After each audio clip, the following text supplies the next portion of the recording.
దాదాపు గత 3 సంవత్సరాలుగా చిత్తూరు జిల్లా పుల్చల మండలం పరిసర ప్రాంతాల్లో ఏనుగుల గుంపు సంచరిస్తున్న విషయం మనందరికీ తెలిసిందే. దీంతో రైతులు లక్షలాది రూపాయలు పెట్టుబడి పెట్టి పంటలు పండిస్తే పంటలు చేతికొచ్చే సమయంలో ఏనుగుల గుంపు తమ దాడుల వేటలో రైతులను తీరని కష్ట నష్టాలు పాల్చేసిన విషయం మనందరికీ తెలిసిందే. చిత్తూరు జిల్లా పొంగునూరు నియోజకవర్గ పరిధిలో ఏనుగుల వరుస దాడులతో నియోజకవర్గంలోని రైతులు తీవ్రంగా నష్టపోతున్నారు. ప్రధానంగా పుల్చల మండలంలో గజరాజుల దాడుల్లో లక్షలాది రూపాయల పంట నష్టం జరిగినా అధికారులు మాత్రం వేలల్లో నష్టపరిహారం చెల్లించి చేతులు దులుపుకుంటున్నారని రైతులు వాపోతున్నారు. ముఖ్యంగా మండలంలోని కల్లూరు, పాళ్యం, పాతపేట, చల్లవారిపల్లి, బోడ్రెడ్డిగారిపల్లి, అయ్యవాళ్లపల్లి తదితర పంచాయతీల్లోని సుమారు 100 గ్రామాల్లో నిత్యం ఎక్కడో ఒక చోట ఏనుగుల గుంపు పంటలపై తమ దాడుల వేటను కొనసాగిస్తూనే ఉంది. వాటిని తరిమేందుకు వెళ్లిన రైతులు ప్రాణాలు కోల్పోయిన ఘటనలు కూడా మనం చూసాం. కష్టపడి సాగు చేసిన మామిడి, కొబ్బరి, టమాటా పంటలను నాశనం చేయడంతో రైతులు తీవ్ర ఆవేదన వ్యక్తం చేస్తున్నారు.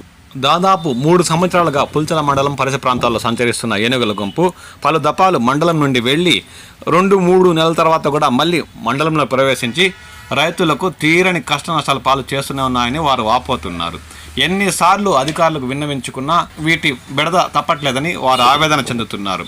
అధికారులు కూడా ఎన్నిసార్లు తమ ప్రయత్నంగా వాటిని దూర ప్రాంతాలకు తరిమేస్తున్నా అవి మళ్ళీ పంట పొలాలపై పోస్తున్నాయని రైతులు పేర్కొంటున్నారు. ఏళ్ల నాటి కొబ్బరి చెట్లనైతే 2గా చీల్చి నేల కూల్చి పుల్చల మండలంలోని రైతులకు తీరని మనస్తాపానికి గురి చేస్తున్నాయి. అంతేకాక లక్షలాది రూపాయలు పెట్టుబడి పెడితే రాష్ట్ర ప్రభుత్వం నుండి వేలాది రూపాయల సాయం మాత్రమే అందుతుందని, దానికి కూడా రకరకాల పత్రాలు సమర్పిస్తేనే తమ బ్యాంకు ఖాతాలో అవి జమ అవుతున్నాయని రైతులు తీవ్ర ఆందోళనలో ఉన్నారు.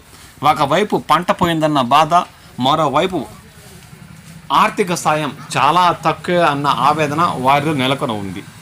రాష్ట్ర ప్రభుత్వం స్పందించి ఆర్థిక సహాయాన్ని పెంచి ఈ ఏనుగులను దూర ప్రాంతాలకు తరమేస్తే తప్ప తమకి ఈ సమస్య తీరడం లేదని పుల్చల మండలంలోని రైతులు తీవ్రంగా ఆవేదన చెందుతున్నారు. దీనికి కాలమే సమాధానం చెప్పాలి.